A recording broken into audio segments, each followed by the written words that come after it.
കോഴിക്കോട് വളയത്ത് ഒരു യുവാവിന് കുത്തേറ്റു. കല്ലുനിരയിൽ സ്വദേശി വിഷ്ണുവിനാണ് കുത്തേറ്റത്. സംഭവത്തിൽ സുഹൃത്ത് ജിനീഷ് പോലീസ് കസ്റ്റഡിയിലായി. സുഹൃത്തുക്കൾ തമ്മിലുള്ള വാക്കേറ്റം അത് അടിച്ചു പൂസായതിന് ശേഷമാണ് കത്തിക്കുത്തിൽ കലാശിച്ചതാണ്. രാഹുൽ സുരേഷ് വിവരങ്ങളുമായി ചേരുന്നു. രാഹുൽ, ഈ ലോഹിത്തിലെ വെള്ളമടിക്കാൻ പോയിട്ട് കത്തിക്കുത്തുമായിട്ട് തിരിച്ചു വരിക, എന്തൊക്കെയായി നാട്ടിലെ വാർത്ത പറയും?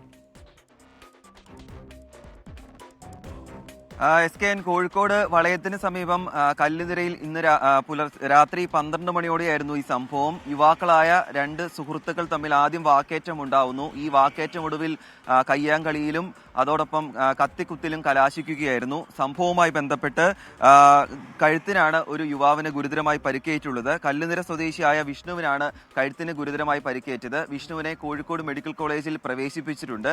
വിഷ്ണുവിന്റെ ശരീരത്തും മുറിപ്പാടുകൾ ഉണ്ടെന്നാണ് പോലീസ് ഈ ഘട്ടത്തിൽ പറയുന്നത്. സുഹൃത്തായ ജിനീഷിനെ പോലീസ് കസ്റ്റഡിയിൽ എടുത്തിട്ടുണ്ട്. ജിനീഷിനെ ഈ വിഷ്ണുവിന്റെ മറ്റ് കുറച്ച് സുഹൃത്തുക്കൾ മർദ്ദിച്ചു എന്നാണ് ജിനീഷും പരാതി നൽകിയിട്ടുള്ളത്. എന്താണെങ്കിലും ജിനീഷ് പോലീസ് കസ്റ്റഡിയിലാണ്. ജിനീഷിന്റെയും അതോടൊപ്പം തന്നെ ഈ പരിക്കേറ്റ വിഷ്ണുവിന്റെയും മൊഴി പോലീസ് രേഖപ്പെടുത്തും. അതിനുശേഷമായിരിക്കും FIR രജിസ്റ്റർ ചെയ്തുള്ള തുടരന്വേഷണത്തിലേക്ക് പോകുക. ഇന്ന് തന്നെ 2 പേരുടെയും മൊഴി രേഖപ്പെടുത്തുമെന്നാണ് വളയം പോലീസ് നമ്മളെ അറിയിച്ചിട്ടുള്ളത്.